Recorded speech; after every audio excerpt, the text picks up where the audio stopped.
Rahman ve Rahim olan Allah'ın adıyla Esselamünaleyküm değerli Rehber TV izleyicileri. Her hafta farklı konu ve konuklarıyla karşınızda olduğumuz Hanımlar Rehberi programında bugün çok kıymetli kadın doğum uzmanı operatör doktor Saliha Eroğlu misafirimiz.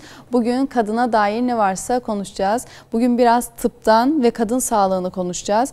Adet döneminden, erken menopozdan, 40 yaş sonraki süreçlerden ve bu süreçlerde neler yapılabilir, ne yapılsa iyi olur diye değinmeye çalışacağız inşallah. Bereketli ve bol istifadeli bir program olması niyetiyle Bismillah diyelim. Hoş geldiniz hocam. Nasılsınız? Teşekkür ederim. İyiyim çok şükür. Siz nasılsınız? Elhamdülillah. Sizleri gördük. Daha iyi olduk açıkçası. Maşallah. Çok güzel çalışmalarınız var. Çok güzel seminerleriniz var. Çok güzel işler yapıyorsunuz. Biraz sosyal medyadan baktım. Siz de kendinizi biraz tanıtın. Dinleyicilerimiz, izleyicilerimiz sizi tanısınlar yakından. Buyurun hocam. Ben ne diyeyim, 70 doğumluyum, 70 modelim. İmam Hatip mezunuyum lise olarak. Oradan biraz Arapçaya, Kur'an'a aşinalığım var. Maşallah. Sonrasında da tıp fakültesi okudum. Kadın hastalıkları doğum uzmanlığını okudum. Sonra özel çalıştım. Evet. Özel çalıştım. Evlendim. Bir de gelin olarak 3 evladım var. Maşallah. Torun olarak da kedi torunum var. Soruyorlar da. Evet, kaç sorunuz var? Biz biraz Kadıköy bölgesindeyiz. Orası böyle biliyorsunuz azıcık takılıyorum. Sosyeteye takıldım, karıştım diye takılıyorum da. Göztepe bölgesinde Kadıköy'de muayenehanem var. Evet. Özel çalıştığım için muayenehanede de tabii zamanım oluyor. Yani biraz doktorluk yapıyorum, biraz annelik yapıyorum, biraz işte hanımlık. Biraz terapi. Biraz terapi, biraz seminerler. Maşallah. Yarın da galiba evet bir kahvaltıya davetliyiz. Bir SMA'lı çocuğun işte yardım kampanyası varmış. Evet. Vaktim olduğunca, müsait olduğunca çok yoğun, yani aşırı böyle hastanedeki doktor arkadaşlar kadar yoğun çalışmadığım için vaktim oldukça STK'larla da çalışıyoruz. Yani kadın sağlığı, işte ergen sağlığı, Evet. o konularda destek vermeye çalışıyorum elimden geldiği kadar, gücüm yettiği kadar. Rabbim güç kuvvet versin inşallah. Amin. Yaptıklarınızı kendi katından sevaplandırsın. Hocam, adet ne zaman başlar, ne zaman biter ya da ne zaman bitmesi gerekir? Normal olarak, normal süreçlerden bahsedersek biliyorsunuz zaten kendi alanınız küçük çocuklara, çok küçük yaşlara adet başlama süreci başlıyor. Yani başlangıç yaşı çok düştü. Yine menopoz yaşı da çok erkene alındı artık. Bizim bildiğimiz 45'li, 50'li yaşlarda görülmesi gereken menopozlar 30'lu yaşlarda risk grubuna girdi artık. Hani erken menopoz grubuna. Bu adet dönemi ne zaman başlamalı, ne zaman bitmeli? Doğru bir şekilde süreç nasıl ilerler? Buyurun hocam. Şimdi şöyle, hani kadınla erkeği belki de en farklı ayıran şey adet aslında, değil mi? Baktığımız zaman. Adet nasıl oluyor? Bizim yumurtalıklarımızda yumurta hücresi oluyor. Erkeğin de testisinde onun sperm hücresi oluyor.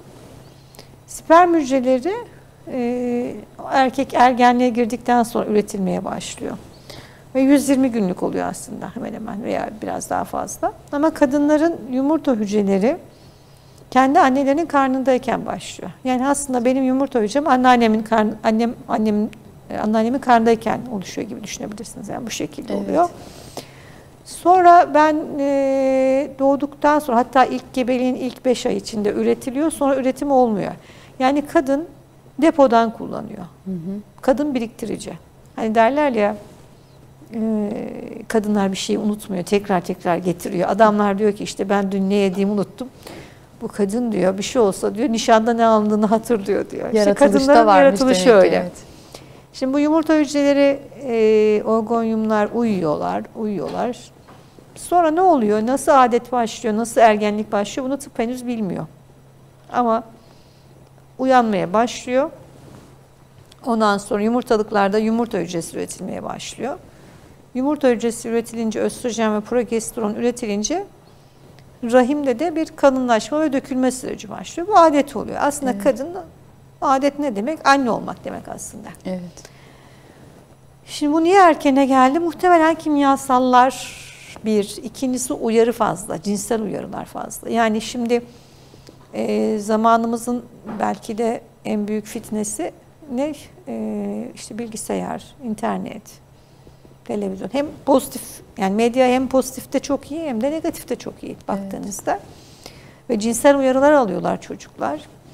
Artı beslenme bozuldu. İşte kimyasallar çok fazla değil mi? Katkı maddeleri, şeyler, adetleri öne aldı. Menopozu da öne aldı dediğiniz doğru. Yani kısırlık da çok artıyor. Evet. Çocuk hani anne olma yaşı biraz zorlaşıyor. Erken menopoz da başladı. Arttı yani, benim de şu anda var birkaç tane takip ettiğim gebe. Yani gebe değil, çocuk istiyorlar. AMH dediğimiz işte bu depo şeyleri düşük. Yani bir kadına bir baktığımızda, yani adolesan dediğimiz işte ilk diyelim ki 10-12 yıllar, 20 yıla kadar falan adolesan diyoruz. Yani daha böyle çocuksu bir şey. Hı hı. O dönemde adetler yine bozuk olabiliyor. Hı hı. Tam bir yumurtlama olmayabiliyor, tam oturmuyor. Hı hı. Kansız kalabiliyor. İşte sancılar olabiliyor, olmayabiliyor. O döneme ayrı bir bakış açınız oluyor. Hı hı. Sonra diyelim ki evlendi, annelik, işte gebelik, doğum bir süreci var. Bir de böyle işte perimenopoz dediğimiz, hani mesela bir kişi adet oluyor, bir daha bir yıl adeti olmuyor. Mesela ona menopoz dersiniz ama ondan önceki dönem bir 3 yıl, 5 yıl, bazen 10 yıl bir adetlerin bozulduğu, 2-3 ayda bir olduğu veya sık olduğu, işte yoğun olduğu veya az olduğu bir bozuk dönem var. Perimenopoz dediğimiz. Oralar çok sıkıntılı. Hı hı.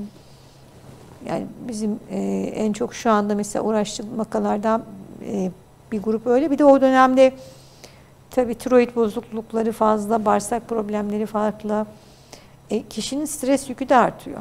Şimdi mesela diyelim ki genç, ergen. Tabii ergenliğin getirdiği bir küçüklüğün verdiği bir şey var. Yani küçük olduğu için hayatı algılaması, aklı zayıf, öyle diyeyim ben size.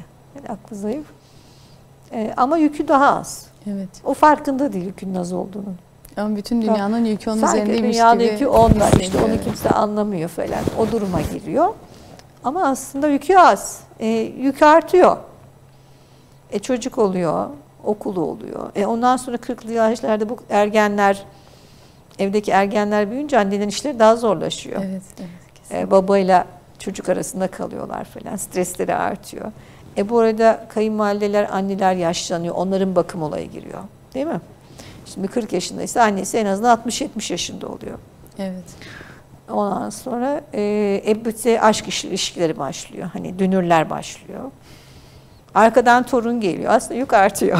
Evet, zamanla yük artıyor. Yük artıyor. Bu arada da hormonlar düşüyor. Östrojen düşüyor, progesteron düşüyor. Östrojen büyük ve progesteron güç veren hormonlar yani. Kadının bu dönemde biraz daha desteğe ihtiyacı olabiliyor. Şimdi ben bu konuda da tabii kendim de 50'yi geçince, böyle 40-50 geçince biraz onlarla ilgilenmeye başladım. Öyle takılıyorum. Gebeler beni seviyor ama diyorum hep sizle de ilgilenmeyeyim. Biraz da yaşı geçenlerle ilgilenelim. Yani biraz daha yaş alanlar, geçen değil mi? Yaş alanlarla ilgilenelim. Çünkü bu dönemde hem zihinsel desteğe ihtiyaçları oluyor hem besin takviyelerine. Ondan sonra hormon desteğine gerekirse. Yani neden?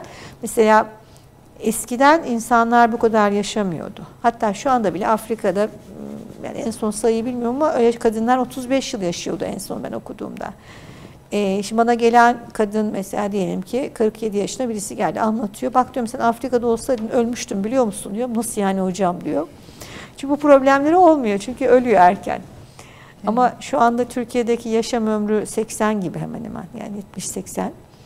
Öyle olunca kronik hastalıklar daha çok olmaya başladı. Evet. Yaşlı bakımları ayrı bir şey olmaya başladı. Genelde o yüzden daha sağlıklı yaşamak için bu yaşları daha genç gibi değerlendirip daha sağlıklı şeyler yapmak iyi olacak diye düşünüyorum yani. Hastalığa iten faktörler de çok fazla arttı hocam. İnternet olsun hayatımıza girmesiyle, hızlı yaşam olması, gıda katkı maddeleri, kimyasallar. Ben bir reklamda görmüştüm böyle bir afişte. Bize çok güzel kokulu, renkli, pırıl pırıl evlerin reklamı yapılıyor ama onun arkasında egzamalar, adet dönümü düzensizlikleri, kadınsal, hormonsal rahatsızlıklar olarak geri dönüşünü gösteren bir şey. Çamaşır suyu merakı var mesela bayanların. Çamaşır suyu çok sıkıntılı. Evet. Evi çamaşır suyu kokacak. Mesela kadınların temizlik merakı var. Türkiye çok temiz, ben size söyleyeyim. Evet. Benim bir İngiliz hocam vardı. Yani İngiliz, kendisi Türkiye'ye gelin gelmiş. Öyle diyordu, Türkler çok temiz diye. Temiziz ama işte bu bize yan etkileri olarak sağlık. Deterjan da çok kullanılıyor. Evet, hormon bozukluklarından tutun. Erken menopoza kadar ya da erken adet dönemine kadar tetikliyor maalesef. İşte yani o kadar temizliğe ihtiyaç yok. Ben şey derim, yaşanacak kadar temiz olsun yeter derim. Evet. Benim evdeki yardımcım da biraz titiz temiz. Evet. Ya diyorum o kadar şey yap, o da çamaşır suyunu çok seviyor. Gerek yok. Nasıl yani falan diyor. Yani gerek yok o kadar. Çünkü vücudumuzun bizi koruyan mikroplar var. Şimdi bizim hücre sayımızın 10 katı kadar mikrobumuz var. Evet. Tamam. Yani aslında birisine sen mikropsun desen yalan değil. Vücudunda da var zaten. Ama onlar faydalı mikroplar. Bizimle birlikte yaşıyor. Genlerimizi etkiliyor. Mesela kişinin zayıf ve kilolu olması bile mikroplarıyla ilgili. Bağırsak mikroplarıyla ilgili. Birçok hastalık bağırsak mikroplarımızla ilgili. O yüzden mikropları hani o kadar korkmamak, daha sağlıklı ve iyi mikropları arttırmak yani önemli olan. Evet.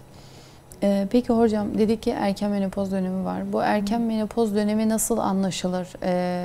Nasıl erken menopoza gireceğini, menopoza gireceğini kişi anlar? Ya da girmemek için yapabileceği bir şeyler var mıdır? Çünkü evet, adet kadın için biraz zor bir mesele ama menopoz daha zor. Menopoza, evet, kadınlardan bunu duyabiliyoruz. Ne yapabiliriz bu durumda? Şimdi burada tabii çocuk önemli. Mesela kadın çocuk istiyorsa aslında çıkıyor bunlar genelde. Evet. Mesela benim şu anda çalıştığım birkaç kişi var. Zihin çalışıyorum onlarla. AMH'ları çok düşük. Mesela adetler ne oluyor? Azalıyor genelde. Sıklaşıyor. Bir kısmı çocuk için gidiyor. Yapılan hormonlarda çıkıyor. Sonra takip ediyorsun, yumurtalıklar yavaş çalışıyor falan. Böyle çıkıyor. Benim önerim hani evlilik yaşını çok geciktirmemek. Evlendiğinde de çocuğu çok geciktirmemek. Kaç çocuk istiyorlarsa doğursunlar. Çünkü sonra gerçekten hani çocuk olması, anne olmak biraz sanki zorlaşıyor gibi. Korkutmak için demiyorum, tedbir için söylüyorum. Benim bir cümlem vardır, korkuya ihtiyacım yok, tedbire ihtiyacım var diye. Evet. Yani tedbirli olun. Onlarca ne oluyor? Muhtemelen immün sistemle ilgili bir şey var. Yani yumurtalıklara karşı antikor gelişiyor olabilir. Mesela tiroidde nasıl Hashimoto'da tiroid antikorları var ya.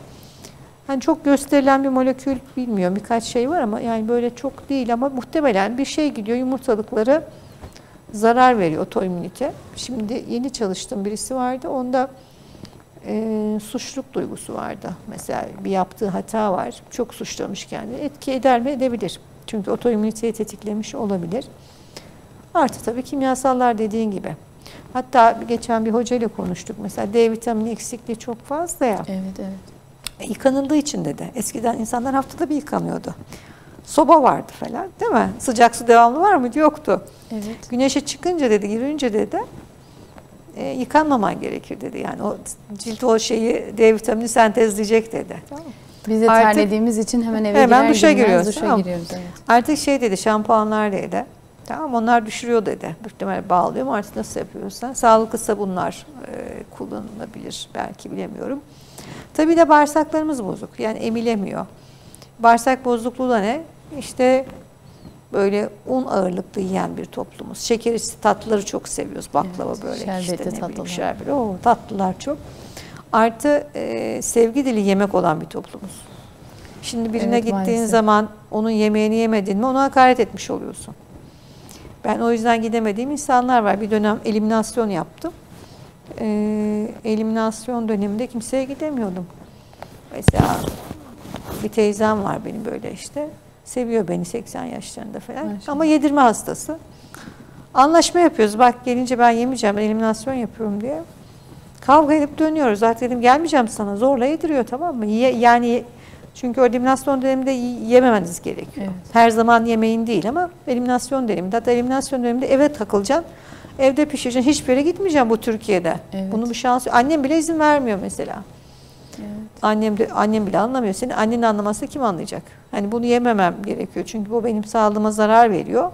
Ya eskiden öyle mi diyor? Mesela eskidenki unlar biraz farklı. Evet. Şimdikiler biraz farklı. Evet, evet. Yani tamamen unsuz yaşamak tabii ki çok mümkün değil. Çok sürdürülebilir değil ama bizim beslenme sistemimiz güzel değil, açık net söyleyeyim yani. Bir de dedim ki çocuğa mesela şeker veriyoruz, tatlı veriyoruz. Sevgi dilimiz o. Benim bile pasta mesela. Pastadan vazgeçemiyorum. İşte babam küçükken pasta getirirdi bize falan. Böyle bir hikaye var. Böyle hikayeler olduğu için duyguyla da yiyecekleri bastadığımız için tatlı ikram ediyoruz falan. Evet. Biz onu koyduk işte gebeleri takılıyorum. Onlar çikolata değil de diyorum işte hurma, kıyısı, kesinlikle, öyle bir şeyler kuru yemiş getireceksiniz diyor. Ben de yiyeceğim diyorum. Gülüyorlar da hani böyle. Anlık bir zevk ama vücuda hasarı çok fazla bunların maalesef. Yani evet de yapıyor, bağımlılık da yapıyor. Evet. Aynı gibi hani bağımlılık yapıyor. Şeker bağımlılığı çok var ülkemizde. Kesinlikle. Yani bunların hepsi arttırıyor. Artı erillik çok fazla, dişillik az. Yani sanki erkek gibi olmak. Kadınlar böyle daha erkeksi. Sanki erkekler kötü. İyi hanımlar iyi erkek olacak. O da yanlış. Yani erkekler güvenilir olmasaydı peygamberler niye erkeklerden gelecekti? Evet. Erkeği hiçbir şiddet objesi olarak göstermek. Medyada da var bu. Evet. Tabii ki var ama o erkeği yetiştiren de kadın. Yani şimdi bir adam karısını dövüyorsa onu yetiştiren annenin de suçu var.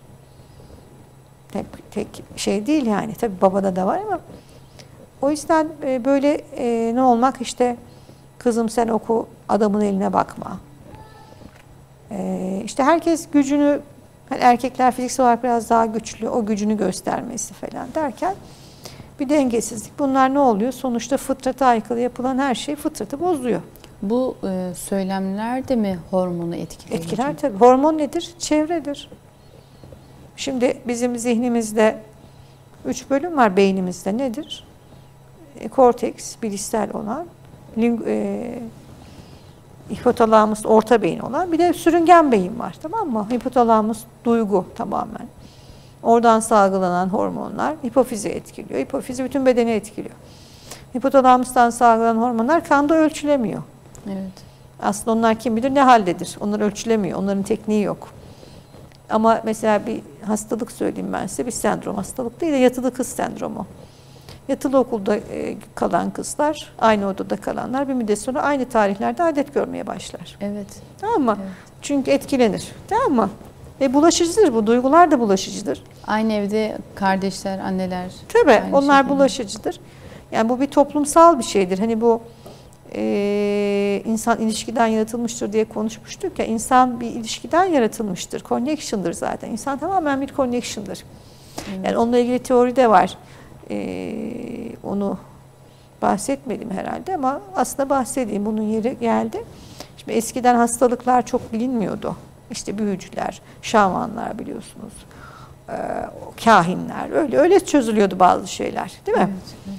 Sonra 1953'te DNA bulundu.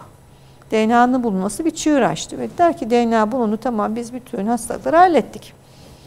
Ve DNA genom projesi başladı. Amerika'da yapılıyor bunlar ve 2003'te bir bakıldı ki DNA %10 etkili. Evet. Yani benim annem babam şeker hastası. Benim şeker olma şeyim aslında %10. Tamam mı arkadaşlar? Evet, evet. Ama epigenetik etkili. Epigenetikte ne var? Hücre zarı. Yani aslında bilgiyi alan kısım hücre zarı. Alıyor bilgiyi, enforme ediyor ve hücre çekirdeğine gönderiyor. Orada sentez yapılıyor.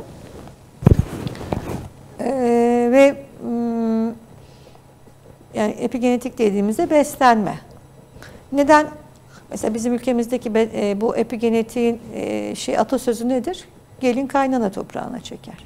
Tamam mı? Evet. Gelinin şeker hastalığı yoktur. Evlendiği aile hep şeker hastasıdır. Neden? Beslenmeleri bozuktur ondan. Artı düşünce sistemleri bozuktur. Evet. Yani bütün hastalığın bir düşünce sistemi, bir beslenme sistemi var. O da oraya gider. İnsanda haller bulaşıcıdır. Haller ağır bulaşıcıdır. O duygu bulaşır. O kişi de şeker hastası olur, tamam mı? Evet. Ondan sonra bu çalışma giderken, o çalışma devam ederken 2018'de bir şey fark ediyorlar. Bu Harvard Üniversitesi'nin çalışması. Bizim ülkemizde de Bahçeşehir Üniversitesi'nin profesörü Türker Hoca bu çalışmanın başında. Beyin cerrahı ve buluyorlar. Hücrelerin beyin nöronlarla çalışıyorlar. farklı bir matematikte, farklı bir zihinde çalıştığını ve daha üst bir merkezden kontrol edildiğini buluyorlar. Buna connectome teorisi diyorlar ve yani ispatlandı daha doğrusu. Evet. Yani hücreler yukarıdaki bir merkezden bilgi alıyor. Zaten bütüncül tıpta böyledir. Yani üst bir merkez emir verir ve sapasağlam nöronlar bütünün hayrına kendini öldür diye mesaj gelince ölmeye başlamışlar. Nasıl bir şeyse. Farklı bir matematik çalışıyor ama. Evet. Yani Newton'la çalışmıyor. Zihin farklı çalışıyor. Daha kuantum, farklı, unuttum matematik ismini. Bryson mıydı? Farklı bir molekül. 1-0-1-0 değil de mühendisler daha iyi anlar. Ben onu yapay zeka ile ilgili bir programı dinlemiştim mühendislerin. Orada dinledim. Sonra kitabını aldım, baktım. Farklı bir şekilde çalışıyor. Yani connection, yani insan connection. Tamam mı? Evet. Öyle olmasa emri maruf nehi münker farz olmaz. Evet. Ben istediğimi yapayım, sen istediğini yap. Yok öyle bir şey. Tamam mı? O yüzden bizim toplumsal sorumluluklarımız var. Hı hı. Ve bu pandemi gibi, yani Canan Hoca doğru diyor aslında. Bu ülkede diyor beslenme şeker pandemisi var diyor. Kimse bunu görmüyor. Evet, bunu görmüyor. Şeker, yani, tuz pandemisi. Tabii çok şükür yani herhalde koronavirüsten artık kurtulmuşuzdur ama evet. Yani geçmiştir. İnşallah. Ama bu pandemi devam ediyor beslenme. Bu şeyde pandemi gibi geliyor şu anda adet evet. bozuklukları. Evet. Ama benim hani erken menopoz olmasa bile zamandaki menopozun bile o geçiş süreci çok kolay değil. Hemen evet. hemen her gün benim hastalardan 1-2 tanesi bana mesaj atıyor. Hocam bu adet olmadım, erken oldum, ağrım oldu, olmadım. Ben hala onlarla uğraşıyorum. Diyorum bak evet. program yaptım, bir kayıt aldım. Bunu seyredin. Unuttuğunuzu tekrar seyredin. Evet. Anlatıyorum. Progesteronu alacaksınız diyorum. Unutuyorlar. Pek akılları da gidiyor bu ara. Tekrarlayacaksın diyorum. Yani bizde şey var. Bir ilaç alayım. Sihir dernek gibi hepsi düzelsin, evet, hiçbir şey bulmasın. Yok evet. yani. Ya diyorum yemek yedin sabah diyorum. Akşam niye yemek yiyorsun? Bunu da devamlı alacağım belki yani. Evet. Hocam bunu her zaman mı içeceğim?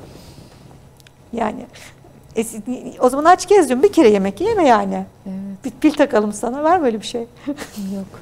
Onun aslında gibi yani. Biraz irademize sahip çıkabilsek, irademizle böyle savaşmayı öğrenebilsek aslında daha rahat, daha sağlıklı, daha huzurlu insanlar olacağız sanki, değil mi hocam? Değil Bu mi? Sağlık açısından da yani her ama gördüğünü irade yememek. de şeymiş biliyor musun? İrade de çok uzun süre gitmezmiş.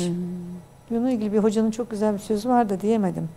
İradeni iradeli kullan diye. Şeyli kullan diye yani. Onun iradenin pili de biter. Bitebilir. Evet, pili biter evet, diyor. İradeye değil de ben genelde onu sevgiyle bakma, bakış açını değiştirmeye kullanıyorum. Çünkü irade de gücü bitiyor. Yani oraya niyet koyuyorum. Mesela şu tarihten şunu yapmayacağım. Peki evet. O isteğim geldiğimde onun yerine bir şey koyman lazım. Seçenek koyuyorsun. Tamam mı? Evet. Mesela hipnozda da öyledir. Sigara isteğini bir şey koydun. İşte şu şekilde yaptığımda sigara isteğim gidiyor tarzında bir şey koyuyorsun. Tamam mı? Mesela onun yerine su içmek koyarsan su yoksa yine sigara içmeye gelir. Bazı sakız koyar, çekirdek koyar. O esnada dikkati başka yöne yönlendirme gibi bir şey hem olur sana. Hem de yerine başka bir şey koyarsın yani. O evet. tarzda bir şey koyabilirsin. Evet. Peki mesela menopoz yaşı ilerlemiş hanımların menopoz yaşı kaç olursa ideal olur aslında, beklenen Türkiye'de olur. 48'di ama birkaç sene öne geldi. Yani şu en son bu seneki istatistikleri bilmiyorum. Herhalde 46 olabilir. Yani evet. Şu andaki Türkiye'deki bizim kitaplarda, eski kitaplarda 48'di bizim şeydi ama yakında bakmadım yeni çıkan kitaplara. Ama yani böyle 40'tan sonra genelde çoğu kişi sıkıntı yaşıyor. Evet, bir de şey de oluyor. Mesela mentalite bu östrojen progesteron dengesizliğinde algı da zayıflıyor. Daha bir dikkat, daha mesela diyorlar ki B12'm düştü. B12'den değil hepsi. B12'leri düşerse tabii olur ama çoğunda östrojenin düşüklüğüyle ilgili oluyor veya progesteron düşüklüğüyle ilgili oluyor. Yani o evet. Dikkat ve unutkanlık gibi. Bu dönemde takviye alınmasını öneriyorsunuz. Öyle mi? Yani bu dönemde bir kere bakış açını rahatlatacaksın. Stres yönetimini öğreneceğim bir. İkincisi spor önemli. Ben de yapamasam da yürüyüş gibi. Hani bu endorfini arttırıyor. Artık kemik sağlığı mesela kemik erimesi açısından falan. Takviyelerde işte hormon replasman tedavisi yapıyoruz ama onu vakaya göre bakman gerekiyor. Onu kişinin bağırsakları nasıl, karaciğeri nasıl, toksin sistemi nasıl? Ya şöyle düşün, insan bir fabrika. Şimdi girenler ve çıkanlar var, değil mi? Hı hı. Hani içeri temiz şey sokacaksın.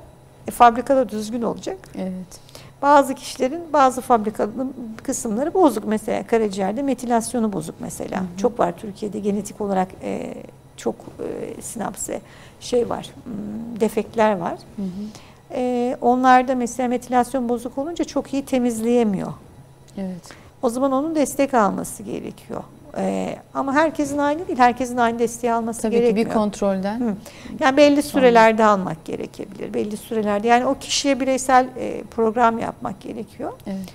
Biraz koçluk mu yapmak yani. Hı hı. Bilirse kendi de yapar ama o kadar insan bir zaman oluyor. Ben bir 4-5 senedir bu işlerle uğraşıyorum. Hala destek alıyorum yani. Soruyorum hocaya nasıl yapalım falan diye. Kendi danışmanlık şart yani. Yani çok kolay değil, karışık. Hı hı. Ben evet. doktor olarak sorulanıyorum. Evet. Hastalar nasıl yapsın? Çünkü bir yeri yapayım derken diğer bozulabiliyor. Kesinlikle. Yani mesela bir takviye alıyorsun, o takviye genetiği bozabiliyor. Kromozomlarda kırılma yapabiliyor. Evet. Kısa alınıyor takviyeler, bir ay mesela.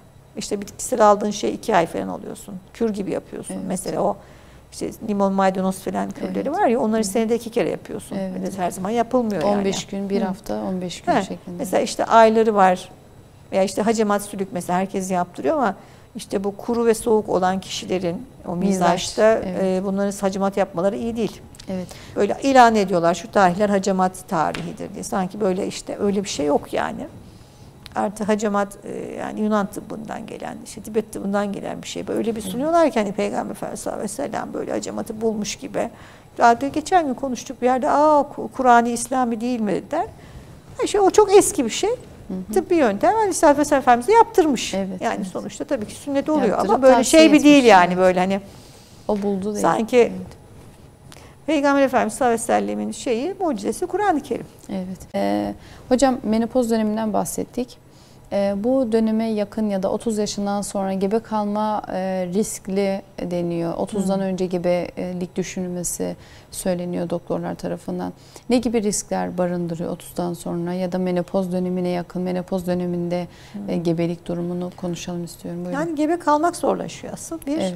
İkincisi, şimdi bizim yumurtalıklarımızdaki yumurta hücreleri annemizin karnındayken oluşuyordu ya, yaşımız kadar. Evet. Benimkiler 52 yaşında mesela. Şimdi bir derin dondurucu düşün. 52 yıllık yemek var. 20-15 yıllık olan var. Ne oluyor? Biraz hücre bozuluyor. Bozuluyor. Yani o genetik materyal bozulacağı için ne oluyor? Genetik materyal bozulduğu için birazcık genetik problemler artıyor. Yani kromozomal hastalıklar artıyor. Yani Down sendromudur falan, işte bu tür şeyler artıyor. Hı hı. O anlamda ama artı tarafı ne? Mesela 40 yaş gebeliklerinin artı tarafını da ben size söyleyeyim. Şimdi bizim öğrendiğimiz bilgiler, yaşadıklarımız, davranışlarımız messenger RNA'ya yazılıp DNA'mızı değiştiriyor. Ve hücremizi değiştiriyor. Farkındaysanız mesela 40 yaşında doğan bebek eğer tabii hasta değilse, bu Down falan yani o tarz şey değilse, farkındaysanız çok akıllı oluyor. Çok daha olgun oluyor. Bu da avantajı. Evet. Mesela ilkokul öğretmeni olanlar bilir. İlkokul 1'deki öğrencilerden en zor vakalar, yani ilkokulda çocukların, kadınların ilk çocuklarıdır. Evet. Bir Antep atasözü var. Evimin ilk çocuğu olacağı ama dağlarda tilki olsaydım demiş. Evet. Çünkü kadın çok tecrübesiz, çok panik, çok kontrolcü. Bir de evlenmiş, sorumluluk almamış mesela annesi babasının evinde. Ev yönetmeyi bilmiyor. Adamla baş başa kalıyor. Bir de çocuk geliyor. Yani evin işlerini mi yapsın, adamla mı uğraşsın, gebelikle mi uğraşsın, bebekle mi uğraşsın? Aslında en çok gergin olduğu zaman oluyor, tamam mı? O bütün duygular çocuğa yansıyor. Benim güzel çocuğuma da geçiyor. Çünkü çocuklar delta frekansında, yani tam şey değil, annenin duygusu geçiyor, tamam mı? Evet. O da o çocuğun imtihanı. Yani şimdi yapacak bir şey yok. Yani o da kısmet. Herkes nasibini yiyor yani. O yüzden biraz daha ileri yaşta ve yani ileri yaşta ilk çocuk değil de mesela daha ileriki çocuklar farkındaysanız daha rahat, daha sakin genelde oluyor. Evet. Bazen çok şımartılırsa narsistik yapı da gelişir. Evet. Yani çok her dediği yapılır falan olursa. Çünkü narsizmin hani sebebi anne narsist olabilir bir.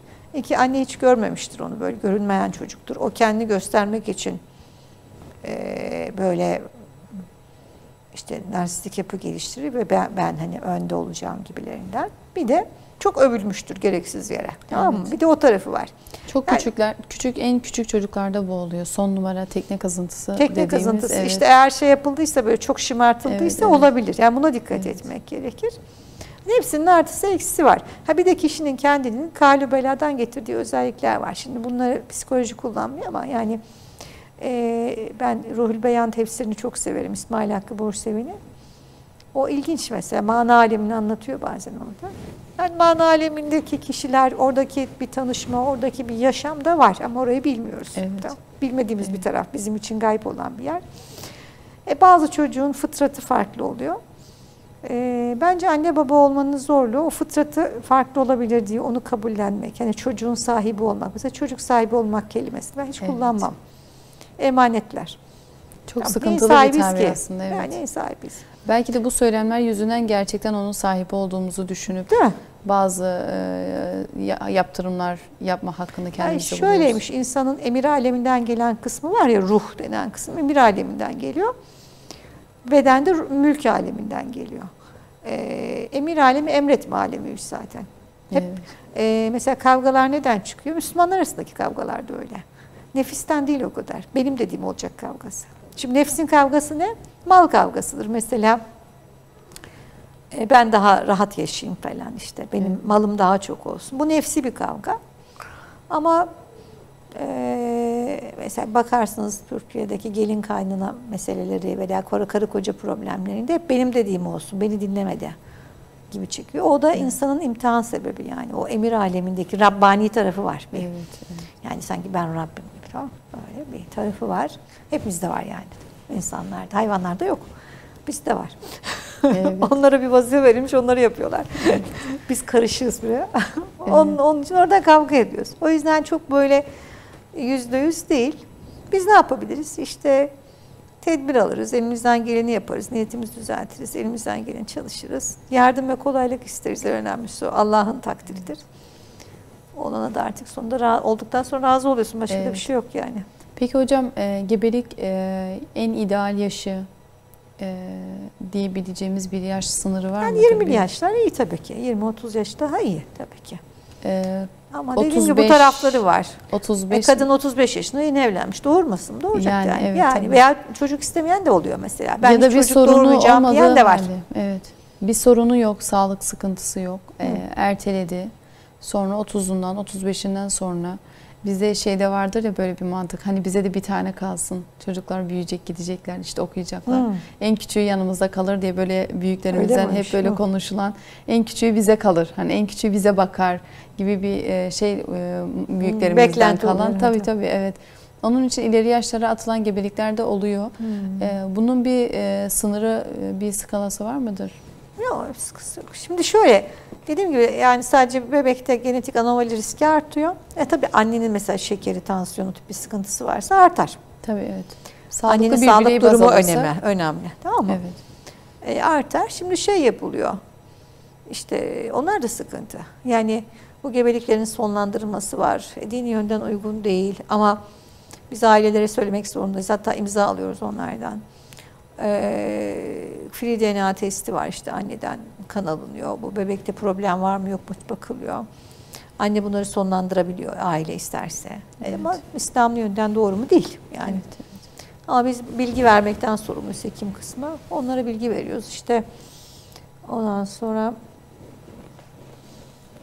testler var, yapılıyor. Biraz sıkıntılı sıkıntılı süreçler var. Ama dünyanın her yeri sıkıntı. Mesela ben EFT çalışırım. Kadına sorarım diyeyim işte ne olsa kendini iyi hissedersin. Doğumla ilgili korkun, kaygın ne? Hanımefendi çok güzel normal doğuracakmış, tamam mı? Dikişi olmayacakmış. Çocuk küveze girmeyecekmiş. Çok güzel iyileşecekmiş. Anca öyle mutlu olurmuş. Diyor bu cennette yani. Böyle bir şey yok bu dünyada. Benim öyle bir gücüm yok. Değil mi? Var mı? Yok. Bunu kafamıza yani böyle çok aslında. Evet. Çiziyor şeyi. Bu olursa mutlu olurum. Yani bu olursa mutlu olurum dediğiniz zaman mutlu olmazsınız yani. Acaba mutlu olur musun bir de? O da var. Evet, o olduğunda. Olmazsın ki. Çünkü nefsin iki tane bir tane ağaç şeyi olsa diyor. Bir vadi altın olsa ikinci vadi ister. Evet, İnsan doyumsuz bir varlıktır. Üniversiteyi kazanacağım, işte mutlu olacağım. Mezun olacağım, mutlu olacağım. İşte atanacağım, mutlu olacağım. Evleneceğim, mutlu olacağım. Dur bir çocuğum da olsun, çok mutlu olacağım. Hep öyle mutluluğu erteliye aslında kendi kendimize yapıyoruz yapacağımızı. Ben derim, mutluluk bir tercihtir derim. Kesinlikle. Mutlu olmayı tercih ediyorum. Şu anda mutlu olmayı tercih ediyorum. Şu anda mutlu olmayı tercih ediyorum. Ben şu anda şu sıkıntım var. Yani onu da çözmek için ya uğraşıyorum dersin ama mutluluk daha başka bir şey. İçsel bir şey. Evet. Veyahut işte beyaz atlı prens gelecek, mutlu olacakmış bizim kızlar. Var mı böyle bir şey? Yok yani. Bu 40'lı yaşlı dönemlerde dedik gebe kalmak kişinin sağlık durumuna bağlı. Sağlıklıysa tabii ki olabilir böyle bir durum ama sağlıklı değilse maalesef gebelikte sonlanabiliyor. Bazen de kişi kendisi sonlandırmıyor ama Allah tarafından o çocuk yaşamı sonlanıyor. Düşükler de artıyor. Evet. Peki hocam adet bozukluğu neden olur? Çok sık rastladığımız miyom ve kist artışı var kadınlarda. Adet düzensizliğini buna bağlıyoruz ve bunun oluşumu neden? Adet düzensizliği bir hormonal olur. Evet. Orada hormonla giriyoruz. Yani biz ona disfonksiyonel kanamalar diyoruz. Bir de işte fiziksel olur. Mesela miyomu, kisti olur. Miyomlarda biraz genetik yapı var. Yani biraz bence genetik yapı var. Artı üzerine östrojen dominansı var. Yani östrojen ve progesteron dengelidir. O progesteron iyi dengeleyemiyor. Östrojen fazla geliyor. Şimdi östrojen her yerden geliyor insanın bedenine. Yumurtalıktan geliyor, böbrek üstü bezinden geliyor, yağ dokusundan geliyor. Mesela kiloluysa kişi yağlar östrojene dönüyor vücutta. Yine polikistik sendromları kiloyla alakalı olabilir onlar da ilişkili. Evet. Orada insülin var ama polikistik overde. Orada insülin ve şeker var. İşte şeker mesela şeker tehlikeli değil. Yani şeker de tehlikeli, tahıllar çok. Evet. Mesela tahıl şekere dönüyor. Onlar işte göbek oluyor, yağ oluyor, tamam mı? Evet. Normal aldığınız yağ o kadar tehlikeli değil. Aşırı yağlı yemiyorsanız. Ama şekerin yağa dönüşümü sıkıntılı oluyor. Evet. Yani bunlar kistler daha farklı. Yani kistler daha böyle merkezi sistem, zihinle ilgili. Ama miyomlar daha çok bu östrojenle ilgili. Hatta yani komik bir şey. Yazar kasa fişlerini bile elinizde çok tutarsanız östrojen geliyor oradan. En basitinden yani. Plastiklerden geliyor, şampuanlardan geliyor. Yani şöyle onlara ksenoöstrojen deniyor. Aslında östrojen değiller. Fakat bunlar östrojen reseptörüne yapışarak östrojen gibi etki yapıyorlar. Tamam mı? Fakat progesteron sadece yumurtalıktan salgılanıyor. O da böyle 40 yaşta düşmeye başlıyor. Şimdi östrojen çok yüksek kalıyor tahterevalide, progesteron çok altta kalıyor. Evet. Öyle olunca işte o kişide genetik yatkınlığı da varsa miyomdur, yumurtalık kanseridir.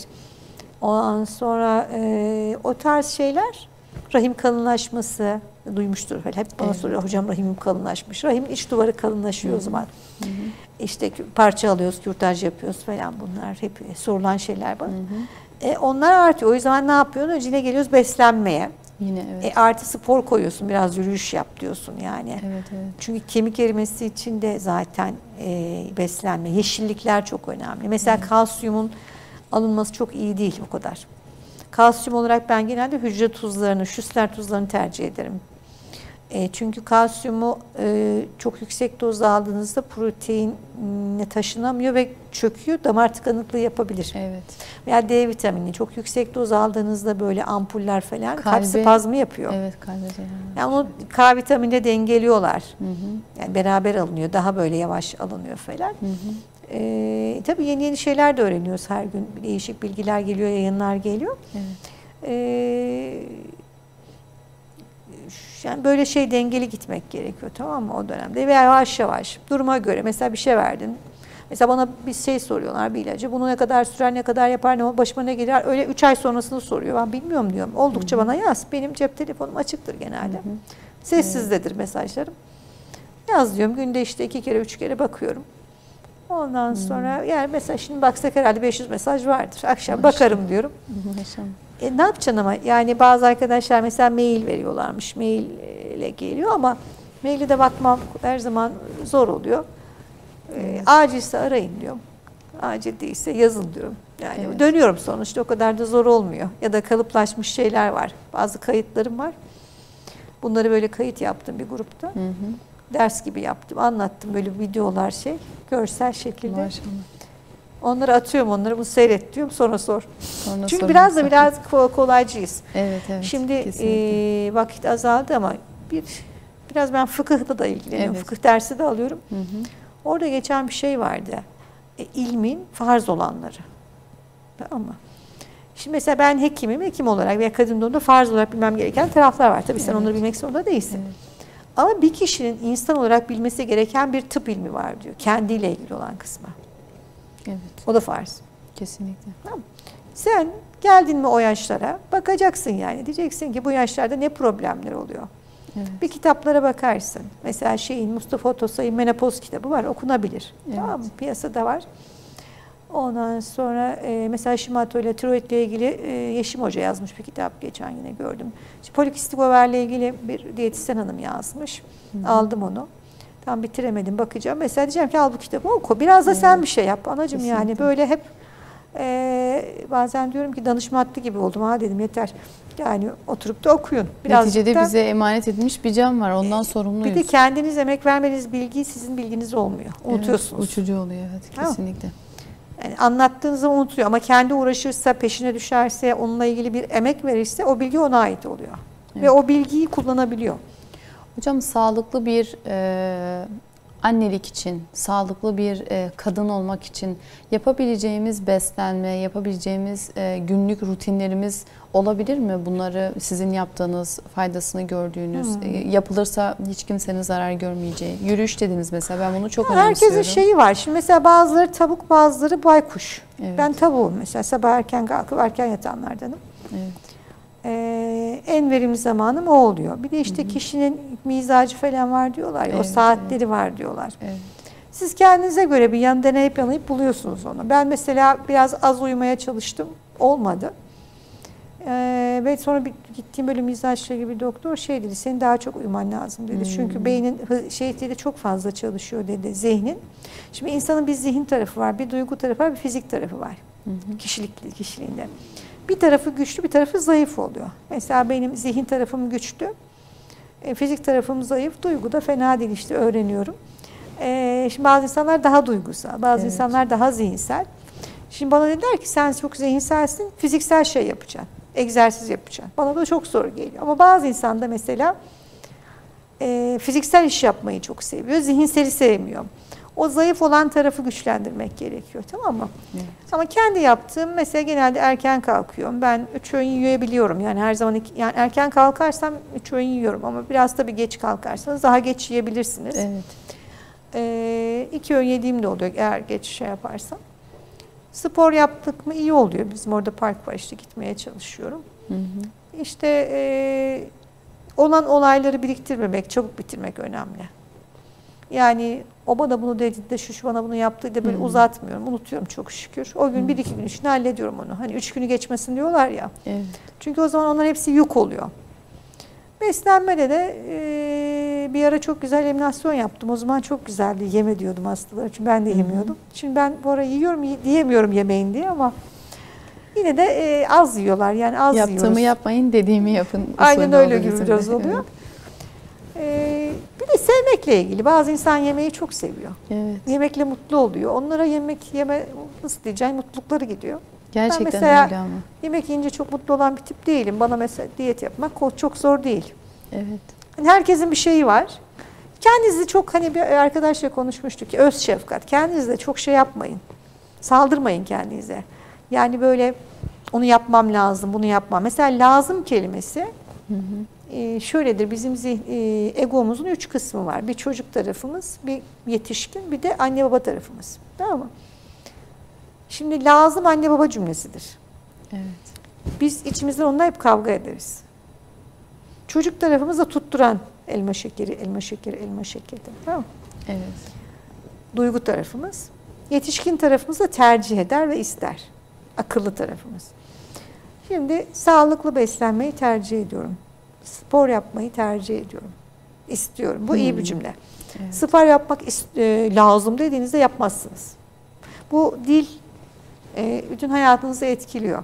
Kendimize gönderdiğimiz mesajlar da önemli öyleyse. Şimdi zihin öyle çalışıyor. Ya şöyle düşün bak. Sana bir tane çamaşır makinesi veriyorlar ama hiç bilmiyorsun, hayatında görmemiş, hiçbir bilgi yok. Diyorlar ki bunun içine bulaşığı koy, tamam mı? Yıka bunu. Sen de bilmiyorsun, koydun tamam, ne olur? Yani hüsran olursun. Şimdi zihninde bir çalışma prensibi var. Evet. Bir makine, yani frekansı var. Biraz onu bilmek iyi oluyor. Bana mesela bunlar iyi geldi. Evet. O söylediğim kelime nasıl gelir, nasıl anlaşılır? Yani cümleyi nasıl söyleyeceksin, tamam mı? Evet. Ben bazen gebelere diyorum, benim söylediğim söylediğim sözleri başka doktor söylese kapısını açmazsınız diyor. Ama çok tatlı dilli söylüyorum veya hani böyle sevgiyle, bir de sevgiyle söylüyorum. Yani bu senin için, benim için değil, ben biliyorum mesela diyor. Ben doğum yapmayı biliyorum diyor. Ben doğum yaptırmayı da biliyorum. Çok iyi. Senin için diyorum yani. Sen bilirsin ama ben hep şey derim, sen bilirsin. Ben olsaydım böyle yapardım. Sen bilirsin, bu senin hayatın. Evet. Bebeği sen alıp götüreceksin. Mesela işte ağrısız yaşayacak, ağrısız. Yani bu çocuğu sen eve götüreceksen bu doğum ağrısı da senin ağrın yani. Ama onu ağrı olarak değil de dalga olarak da görebilirsin. Kasılma olarak da görebilirsin. Bu kasılma geldiğinde, ağrı geldiğinde mutlu olmayı tercih edebilirsin. Yani şimdi doğum ağrısı başladı. Panikle hocam ağrım başladı. Ne yapacağız şimdi? Evet. Ayrı. Ya hocam çok mesaj atarlar mesela. Hocam kasılmalarım başladı. Çok mutluyum. Şimdi ikisi farklı, tamam mı? Evet, yani biz hayatımızda neyi değiştirebiliriz? Hani sağlıklı bilgi, doğru bilgiyi, doğru bir bakış açısıyla. Bir de daha kolay yaşamak da, onu da seviyorum ben, kolay yaşamayı. Çok zorlamadan. Biraz esnek olmayı öğrenmemiz. Esnek olmayı, evet, esnek olmaya. Ama yanlış yapmak değil. Mesela bazı hasta gelir, o kafasında doğruları var. Onu bana ikna etmek için geliyor. Ben diyorum ki o değil, öyle değil. Söylüyor, öyle değil diyor. Söylüyor, öyle değil diyor. En sonunda kızıyorum tabii. Sen diyorum kendi kafanda karar vermişsin, bana onaylatmak için geliyorsun. Ben onaylamıyorum. Evet. Mesela ben çok yumuşağımdır, esneğimdir, evet, ama yani hayır dediğim evet dedirtemez kimse, beni biliyorlar. Evet. Salih abla buna hayır dediyse bitmiştir. Yani çok hayır demem konu ama hayır bu böyle. Çünkü burada diyorum bak, burada ayet var. Burada bu konuda bilgi var, yayın var, bu konuda çalışma var. Evet. Sen bunu yanlış düşünüyorsun. Bu yanlış düşüncen nedeniyle de duygun kötüleşiyor. Tamam mı? Ve kendini hassasiyet hissediyorsun. Mesela bir grup var piyasada, çok kontrolcü. Onu yemez, bunu yemez, her şeye kızar, her şeye güvensiz. Öfke, her şeyleri öfke akıyor arterlerinden. Ondan sonra kanser oluyorlar hep. Allah muhafaza. Yemiyorlar kanser olmamak için ama öfkeden kanser oluyorlar. Şimdi öfke kanı asit yapar. Evet. Alkali olursak iyidir. Hani Alkali Beslenme diye bir kitap var mesela, bize anlatıyor orada. Evet. Kan asit olursa, pH asit olursa hastalıklar artıyor. Ama öfke de asit yapıyor. Yani anlatabildim mi? Yani bu duyguyu çok iyi yani hem yemeden sevgiyle yemeyeceğiz gibi. Evet. Öfkeyle değil. Beyine gönderdiğimiz, vücuda gönderdiğimiz mesajları o zaman gözden geçiriyoruz. Değil mi? Sevgiyle diyeceksin. Sevgiyle. Biz bunu yersen miyom olur, Sandra'dan öğrenmişimdir diye. ben. Benim hocam Sandra. Kadın o kadar güzel söylüyordu ki bu duyguyu sevgiyle kabul ediyorum diyordu. Akmasına izin veriyorum diyordu. Bizim cümlemiz bu. Sevgiyle izin veriyorum. Mesela ben onu ondan öğrendim. Evet. Bunu sevgiyle kabul ediyorum. Evet. Hata yaptım, sevgiyle kabul ediyorum. Artık iyi, hani artık bundan sonra böyle yapacağım. Hani değişeceğim. Yani daha iyi olacağım. Evet.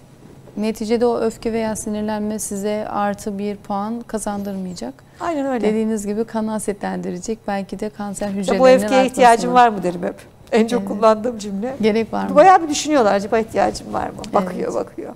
Yok hocam. Evet. Son dakikalarımıza geldik hocam. Ne söylemek istersiniz toplama babında dersek eğer bu konumuzla alakalı? Yani bence öncelikle kadın ve erkek olmak Allah'ın takdiridir. Mutlak kaderdir. O yüzden bir kadın olarak yaratıldıysam Rabbimin, yani her şeyi ben yönetemem zaten. Kadın olarak bunu kabul etmek. O apayrı bir konu. Ayrıca bu hani kadın cinsiyeti, erkek cinsiyeti, cinsiyetsizlik, bu ayrı bir konuşma şeyi. O anlamda değil. Ben hani kadın olarak Duygu olarak da kadınlığı kabul etmek. Fıtrat neyse onu uygun yaşamak. Eğer İslam'ı kabul ettiysek herkes Müslüman olmak zorunda da değil. Hı hı. Allah Celle Celaluhu diyor ki la ikrahe fi'd-din.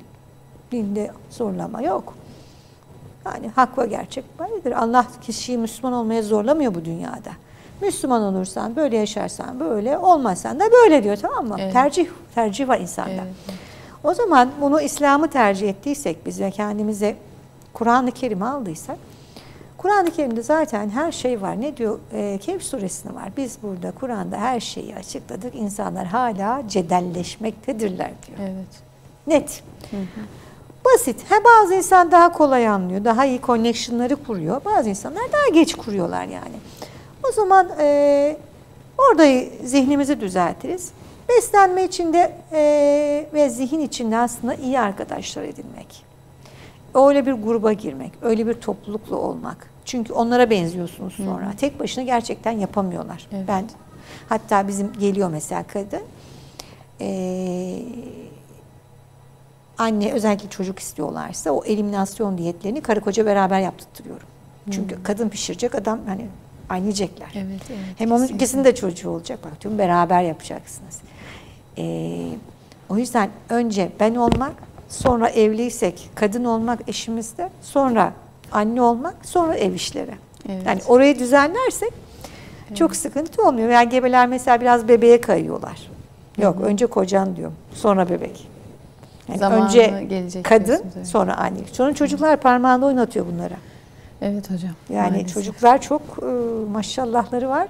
Çok uyanıklar. O da bir sorun aslında yani. Çok uyanıklar, tamam mı? Evet. Siz daha uyanık olmak zorundasınız. Evet, kesinlikle. Algıların açık olması yani gerekiyor. Böyle eşinle böyle çok iyi onu oturtturmak gerekiyor. Evet. Onun haricinde hayat o kadar da zor değil yani. Çok zor değil. Bence hayatın belki zor, tabii cennete göre zor da sonuçta kabullenirsen bu dünyanın bir sınav dünyası olduğunu, o kadar da zor değil. Sınavında soruları belli, cevapları belli. Evet. Çalışıyorsun. Üniversite sınavında çalıştığımız kadar Kur'an çalışmış olsaydım şimdi herhalde bütün sure ayetleri bilirdim herhalde. Evet, kesinlikle. Yani bildiğim 10-15 ayetle idare ediyorum ben. Rabbim artırsın inşallah emeğinizi. Çok teşekkür ediyoruz hocam. Çok kıymetli bilgiler paylaştınız bizimle. Gerek tıp, gerek imani olsun, Kur'an'dan parçalarla beraber. Ben çok nasiplendim.